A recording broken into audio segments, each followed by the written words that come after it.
నమస్తే, welcome to Telugu one news. నేను గోపికృష్ణ. మనతో విక్రమ్ పూల గారు, సీనియర్ జర్నలిస్ట్ అండ్ అనలిస్ట్ ఉన్నారు. విక్రమ్ గారు నమస్కారం సార్. నమస్కారం గోపి, స్వాగతం. విక్రమ్ గారు, ఆంధ్రప్రదేశ్ రాజకీయ అవనిక మీద కొత్త అనేం కాదు కానీ మరొక్కసారి చంద్రబాబు పవన్ కళ్యాణ్ పొత్తుల్లో వెళ్ళడం ఇది ఒక చారిత్రక అవసరంగా వాళ్ళు చెప్తున్నారు. అయితే 2014 కాంబినేషన్ వేరే, అప్పుడు బీజేపీ కూడా ఉంది. ఇప్పుడు బీజేపీ వస్తుందా రాదా అనేది ఒక ప్రశ్న. దాదాపు 10 ఏళ్ల తర్వాత మళ్ళీ చంద్రబాబు పవన్ కళ్యాణ్ ఇంటికి వెళ్ళడం నిన్న. సో ఇవన్నీ జరుగుతూ వస్తున్న క్రమంలో బీజేపీ పొత్తులో వీళ్లతో కలిసి రాకపోతే ఎలా ఉండే అవకాశం ఉంది, కలిసి వస్తే ఆంధ్రప్రదేశ్లో పరిస్థితులు ఎలా ఉండే అవకాశం ఉంది అనుకోవచ్చు? అంటే ఒక రకంగా ఇది హైపోథెటికల్ క్వశ్చన్. బీజేపీ కలిసి వచ్చినా కలిసి రాకపోయినా ఇక సమయం లేదు. ఓకే. అందువల్లనే చంద్రబాబు నాయుడు గారు పవన్ కళ్యాణ్ గారు భేటీ నిన్న సుదీర్ఘంగా జరిగిన తర్వాత నిన్న మొన్నటి వరకు నేను అనుకోవటం ఏంటంటే బీజేపీ వస్తుందనే ఒక అంచనాతో ఆశతో వాళ్ళు ఉన్నట్టుగా కనబడింది. బట్ ఇప్పుడు నేను అనుకోవటం ఏంటంటే ఇక ఆల్మోస్ట్ ఫిబ్రవరిలోనే ఎన్నికల నోటిఫికేషన్ వచ్చేటువంటి అవకాశం ఉంది. కనీసం ఒక 2 నెలలున్న అభ్యర్థులకి సమయం ఇవ్వకపోతే అది చాలా ప్రాబ్లం అవుతుంది. ఆ విషయం తెలుసు. ఇప్పటికే కొంత ఆలస్యమైంది అనేది కొంతమంది ఆరోపణ. ఒక 100 నియోజకవర్గాల్లో అయినా అభ్యర్థులను ప్రకటించండి అని చెప్తున్నారు. తెలుగుదేశానికి ఎక్కువ ప్రెషర్ ఉంది. ఇది ఈ నేపథ్యంలో నేను అనుకోవటం ఏంటంటే బీజేపీ వస్తుందా రాదా, రాకపోతే మన ఏంటి ప్లాన్ బి ఏంటి, వస్తే ప్లాన్ ఏ ఏంటి అనేదే నేను అనుకోవటం ప్రధానంగా వాళ్ళ చర్చల్లో వచ్చి ఉంటుంది. నిన్న డెఫినెట్గా అంతసేపు కూర్చున్నారంటే అది వచ్చింది కూడా. అంటే పొత్తు అంటే సీట్ల మీద కొంత కసరత్తు జరిగింది. అంటే ప్రాథమికంగా ఏ సీటు ఎవరికి అనేది కాకుండా ఓవరాల్గా అయితే ఒక బీజేపీ ఖచ్చితంగా బీజేపీ రాకపోతే ఏమైనా కమ్యూనిస్టులకి ఏదైతే వెళ్ళే అవకాశం ఉందా, అది కూడా బీజేపీ రాకపోతే కమ్యూనిస్టులు కలుస్తారు. ఓకే. ఇప్పుడు ఎందుకంటే ఈ కాంబినేషన్లో మీకు ఏంటంటే వైఎస్ఆర్సీపీతో కలిసే పార్టీలు ఏమి లేవు, అంతే కదా. ఇప్పుడు వాళ్ళు ఒంటరిగా వెళ్తామని చెప్తున్నారు. సాంప్రదాయంగా వీళ్ళంతా కలిసి పనిచేసిన వాళ్ళే కదా, పనిచేసిన వాళ్ళు. ఇప్పుడు వాళ్ళకి ఏంటంటే ఇప్పుడు ఆంధ్రప్రదేశ్లో పొత్తు పెట్టుకునేటువంటి అవకాశం ఒక టీడీపీతోనే ఉంది. ఏ పార్టీకైనా, కమ్యూనిస్టులు అయినా బీజేపీ అయినా జనసేన, సరే జనసేన పొత్తులోకి వచ్చింది. ఈవెన్ కాంగ్రెస్ అయినా కూడా, ఎందుకంటే 2018లో కలిసి పనిచేశారు. అంటే ఆంధ్రప్రదేశ్ వరకు లేదనుకోండి. అంటే కాంగ్రెస్ పక్కన పెడదాం, అది సపరేట్. ఓకే. ఇప్పుడు ఈ కాంబినేషన్లో ఈ కమ్యూనిస్టులు కూడా వచ్చేటువంటి అవకాశం ఉంది. ఇన్ కేసు బీజేపీ కనుక రాకపోతే కమ్యూనిస్టులతో కలిసి వెళ్ళేటువంటి అవకాశాన్ని కూడా నేను అనుకోవటం చర్చించుంటారు చంద్రబాబు నాయుడు గారు. అందువల్ల వాళ్ళకి ఎన్ని సీట్లు ఇవ్వాలి ఏంటి అనేది ఒక ప్రాథమికంగా, బీజేపీ రాకపోతే ఏంటి, వస్తే ఏంటి, ఎప్పట్లోగా ఇది ఫైనలైజ్ అవుతుంది. ఎందుకంటే ఇటీవల మనం చూసాము, కిషన్ రెడ్డి గారు ఒక స్టేట్మెంట్ ఇచ్చారు. కరెక్ట్. అది తెలంగాణ వరకు పరిమితం అనుకోండి. తెలంగాణ లోక్సభ ఎన్నికల్లో మనం ఒంటరిగా వెళ్దామన్నారు. అంటే దాని అర్థం ఏంటంటే జనసేనతో మనకు పొత్తు ఉండదు అనేటువంటిది ఇక్కడ పెట్టారు. ఇక్కడ లోక్సభ ఎన్నికలు. బట్ ఆంధ్రప్రదేశ్కి వచ్చి మీరు 2-3 సందర్భాల్లో చెప్పినట్టుగా అక్కడ 2 వర్గాలు ఉన్నాయి. అంటే తెలుగుదేశంతో కలిసి వెళ్ళాలనుకునే వాళ్ళు కొంతమంది, తెలుగుదేశంతో వద్దనుకునే వాళ్ళు కొంతమంది ఉన్నారు. కరెక్ట్. బట్ బహిరంగంగానే మొన్న చెప్పారు కదా, విష్ణువర్ధన్ రెడ్డి లాంటి వాళ్ళు టీడీపీ కాంగ్రెస్ పార్టీతో కలిసి పనిచేసింది, మొన్న లోపాయికారిగా టీడీపీ కాంగ్రెస్కి పనిచేసింది తెలంగాణలో, మేము ఎట్లా పొత్తు పెట్టుకుంటాం టీడీపీతో, ఎట్లా కలిసి పనిచేస్తాం అన్నట్టే మాట్లాడారు ఆయన. అయితే పురంధరేశ్వరి గారు కూడా రాష్ట్ర అధ్యక్షురాలు, ఆమె ఒక నివేదిక ఇవ్వాలి సెంట్రల్ కమిటీకి. అంటే వాళ్ళ జాతీయ నాయకత్వానికి ఆమె, అంటే కార్యకర్తలు ఏమనుకుంటున్నారు, ఇక్కడ మూడు ఎలా ఉంది, ప్రజల మూడు ఎలా ఉంది, వీళ్ళతో కలిసి వెళ్తే ఎట్లా ఉంటుంది అనేటువంటిది కూడా వాళ్ళ, నేను అనుకుంటాం జాతీయ నాయకత్వానికి ఒక నివేదిక లాంటిది ఇస్తారనుకుంటున్నాను నేను. దానిని బట్టి కూడా వాళ్ళు నిర్ణయం తీసుకుంటారు. ఎందుకంటే పలు సందర్భాల్లో కూడా చెప్పారు కదా, పొత్తు అనేది మా జాతీయ నాయకత్వం నిర్ణయిస్తుంది అని చెప్తున్నారు. ఆ జాతీయ నాయకత్వం నిర్ణయించేటప్పుడు కూడా స్టేట్స్కి వారీగా, అంటే ఏ రాష్ట్రానికి ఆ రాష్ట్రం స్వేచ్ఛ ఇస్తున్నామని కూడా గతంలో వాళ్ళు కొన్ని చెప్పారు. బీహార్ కావచ్చు, యూపీ కావచ్చు, ఇట్లాంటి కొన్ని చోట్ల.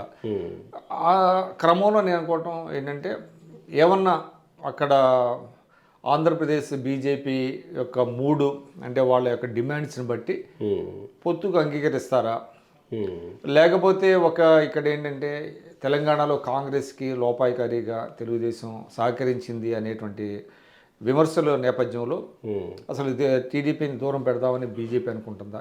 ఇన్ ఎనీ కేసు ఏమవుతుందంటే లూజర్ ఈజ్ ద బీజేపీ అండి. ఓకే. ఇక్కడ తెలుగుదేశానికి జనసేనకి వచ్చే నష్టం లేదు. బీజేపీ కనుక పొత్తులో లేకపోతే, రైట్, పొత్తులోకి వస్తే వాళ్ళే కొంత లాభపడేటువంటి అవకాశం ఉంటుంది. బట్ ఒంటరిగా వాళ్ళు ఒంటరిగా వెళ్తే ఏమవుతుందంటే ఆ మధ్య కాలంలో కూడా ఇంకొక ప్రచారం జరిగింది. అప్పుడు జేపీ నడ్డా చంద్రబాబు భేటీ అయినప్పుడు ఢిల్లీలో ఏదో ఎంపీ సీట్లు ఏవో 10కి పైగా ఎంపీ సీట్లు, ఎమ్మెల్యే సీట్లు ఏవో ఇంత అడిగారు. ఇది ప్రచారమే, వాస్తవం ఎంతో మనకి తెలియదు. అంటే బీజేపీ అలివిగాని ఏమన్నా అడగడం వల్ల ఇంకా ఇది ముడిపడట్లేదు బీజేపీతో. సీట్ షేరింగ్ లో కాకుండా సైద్ధాంతిక పరమైనటువంటి అంటే ఇక్కడ వైరుధ్యాలు ఉన్నాయి కాబట్టి దాని వల్లనే ఉంది తప్ప ఇప్పుడు సీట్ షేరింగ్లో రెండు అటు ఇటుగా అది అయిపోతుంది. వన్స్ ఇన్ ప్రిన్సిపల్ కలిసి పనిచేయాలని నిర్ణయించుకున్నప్పుడు, ఇప్పుడు సపోజ్ టీడీపీ జనసేన ఉన్నాయి అండి, ఆ పొత్తు విచ్ఛిన్నం కాదు, ఎక్కడొక్కడ కాంప్రమైజింగ్ ఫార్ములా ఉంటుంది. 2-3 చోట్ల పీఠమూడులు పడినా ఆ పీఠమూడి విప్పుతారు.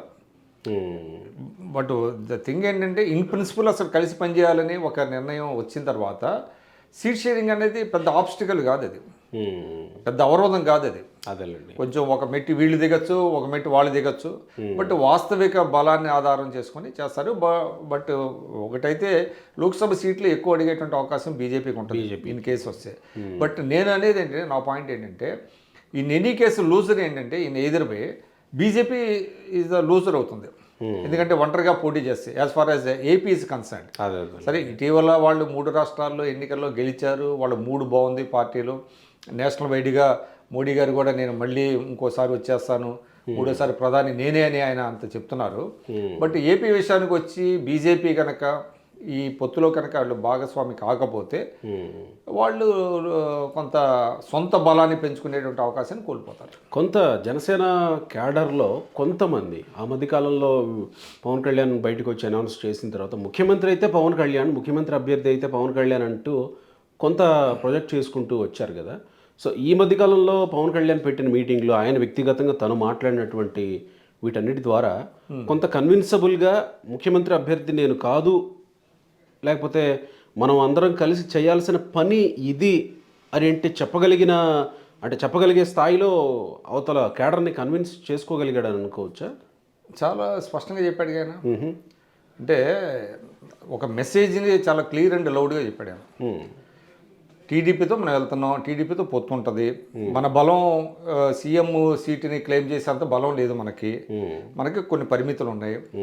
ఈ పరిమితులు తెలుసుకొని మీరు మాట్లాడండి, అనవసరంగా ఎక్కువ ఆశలు ఎక్కువ పెంచుకొని మీరు మాట్లాడద్దు. ఇది కనుక కన్విన్స్ కాకపోతే మీరు you can leave the party అని కూడా. ఎగ్జాక్ట్లీ, ఎంత స్ట్రాంగ్గా చెప్పేసి ఈ హ్యాస్ డెఫినెట్గా ఆయన చెప్పాడు. అందువల్ల his voice is clear and loud అండి. పవన్ కళ్యాణ్ గారి ఏదైతే చెప్పదలుచుకున్నాడో చాలా స్పష్టంగా ఎటువంటి శషభిషలు లేకుండా తమ పార్టీలో చెప్పారు. ఎందుకంటే జనసేనలో కూడా ఇప్పుడు ఇందాక మనం బీజేపీకి ఎట్లయితే 2 పార్టీలకి అనుకూలంగా ఎట్లయితే ఉన్నారో, జనసేనలో కూడా టీడీపీకి అనుకూలురు ఉన్నారు, అదేవిధంగా వైసీపీకి అనుకూలురు కూడా కొంతమంది ఉన్నారు. అంటే టీడీపీ మీద కొంత వ్యతిరేకత ఉన్నటువంటి నాయకత్వం కూడా అందులో ఉన్నది. సో పవన్ కళ్యాణ్ అంత స్ట్రాంగ్గా చెప్పినప్పుడు ఎందుకు ఇలా చెప్తున్నాడు అనేది అందరూ ఆలోచించారు. కానీ వాస్తవానికి మీరు అన్నట్టు వాళ్ళని మేము వైసీపీ కోర్టులుగానే భావిస్తామని ఆయన నేరుగా అనేశారు కదా. సరే, అది ఇక ఆయన ఒక స్టెప్ వెళ్ళి ఎక్కువ అన్నాడు ఆయన. బట్ ఏదేమైనా కూడా ఇప్పుడు మీరు ఒక పార్టీలో ఉన్నప్పుడు అది మంచిగా చేయడం అనేది పక్కన, దట్ ఈస్ డిబేటబుల్ ఆయన అన్నది. కానీ పార్టీ ఒక లైన్ తీసుకున్నప్పుడు you have to toe the party line.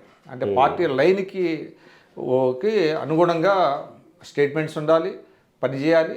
నిజంగానే ఆయన చెప్పింది వాస్తవం. ఇప్పుడు ఆయన చెప్పిన స్టేట్మెంట్ మంచిదా చెడుదా పక్కన పెడదాం. పార్టీ అధ్యక్షుడు ఆయన ఒక స్టాండ్ తీసుకున్నాడు, అది ప్రజాస్వామ్యయుతమైందా కాదనేది అది మళ్ళీ డిబేటబుల్ అది.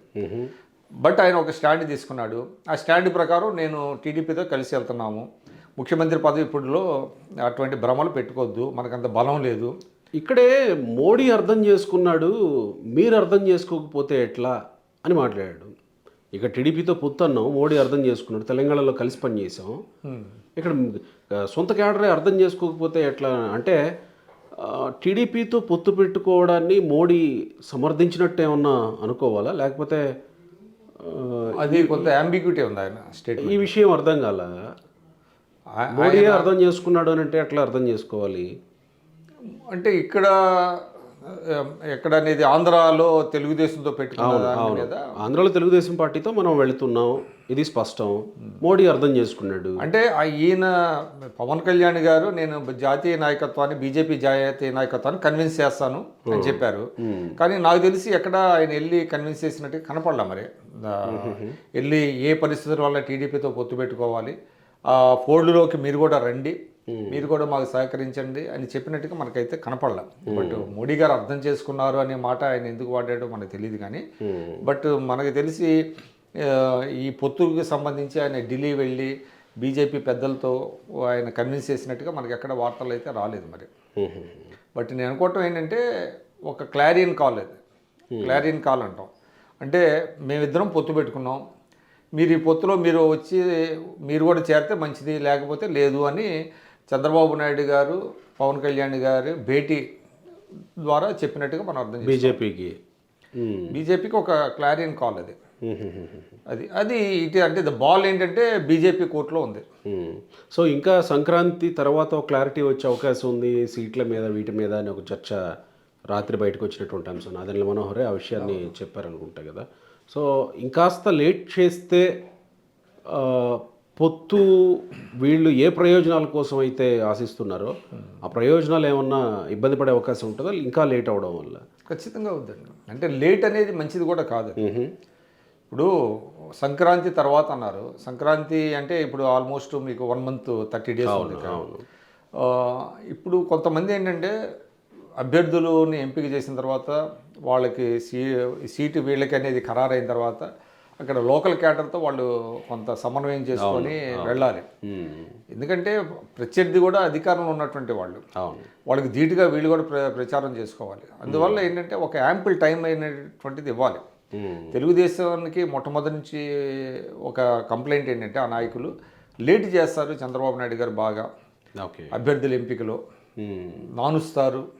అది దానివల్ల కొన్ని ఇబ్బందులు వస్తున్నాయి. ఇంకా మాకు సమయం ఉంటే మేము ఇంకా, ఎందుకంటే అందరినీ కలవాలి కదా, మాకు ఇంకా సమయం ఉంటే మాకు ఫలితాలు బాగుండే అనేటువంటి ఒక కంప్లైంట్, జనరల్ కంప్లైంట్ అయితే ఉన్నది. అది దాన్ని దృష్టిలో పెట్టుకొని కూడా చంద్రబాబు నాయుడు గారు 1-2 సందర్భాల్లో చెప్పారు, నేను 6 నెలల ముందే ప్రకటిస్తానని చెప్పిన సందర్భాలు కూడా ఉన్నాయి. మొన్న ప్రెస్ మీట్లో కూడా చాలా ఎర్లీగానే ఈసారి తతంగం తీస్తాను. బట్ అంటే వన్స్ బిటెన్ ట్వైస్ షై అంటాం. ఒకసారి దెబ్బతిన్నదాకా రెండోసారి ఆ పునరావృతం చేయరు ఆ తప్పుని అని ఇప్పటికే నేను అనుకోవటం కొంత చెయ్యాలి. సంక్రాంతికి చేస్తే పర్వాలేదు, కానీ ఇంకా డిలే చేస్తే మాత్రం మీరు అన్నట్టుగా కొంచెం ఇబ్బంది. నేను అనుకోవటం పొత్తులకు సంబంధించి కొంత ఇంకా వెయిట్ అండ్ వాచ్ లాగా ఉన్నట్టు అన్నారు. బీజేపీ కనుక రాకపోతే అనుకోవాలా, బీజేపీ నుంచి బీజేపీ కనుక రాకపోతే కమ్యూనిస్టులతో వెళ్తారు. సరే ఇదేంటిది బీజేపీతో పెట్టుకోకపోతే కమ్యూనిస్టుల దగ్గరికి ఎట్లా వెళ్తారు, ఇది సైద్ధాంతికమైనటువంటి వైరుధ్యం కదా, ఇవన్నీ కూడా ఇక అసలు ఆ ప్రశ్నకి తావులేదు. ఆ ప్రశ్నకి ఇక ఉత్పన్నం కాదు. ఎందుకంటే మనం చూస్తున్నాం ఇప్పుడు ఇండియా కూటమి ఉంది. ఇండియా కూటమిలో దాదాపు 26 పార్టీలు ఉన్నాయి. ఇంకా రేపు పొద్దున్న చాలా పార్టీలు వచ్చి చేరతాయి. ఇప్పుడు ఎట్లా ఉందంటేనంటే మీ సిద్ధాంతం నా సిద్ధాంతం క్వైట్ డిఫరెంట్ అయినప్పటికీ కలిసి వచ్చే అంశాల మీద కలిసి పనిచేద్దాం అనే ప్రాతిపదిక మీద వెళ్తున్నాయి పార్టీలన్నీ కూడా. కాబట్టి ఈ పార్టీ ఆ పార్టీ ఎలా పొత్తు పెట్టుకుంది అని అనడానికి కూడా వీలేదు. కాకపోతే కమ్యూనిస్టులు బీజేపీ అయితే కలవరు, ఉత్తర దక్షిణ ధృవాలు.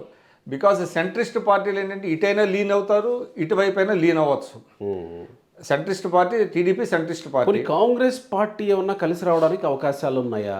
ఇది చాలా పెద్ద ప్రశ్న అవుతుందేమో. కాంగ్రెస్ పార్టీ ఇక్కడ ప్రాబ్లం ఏంటంటే జనసేన ఈజ్ యాంటీ కదా కాంగ్రెస్కి.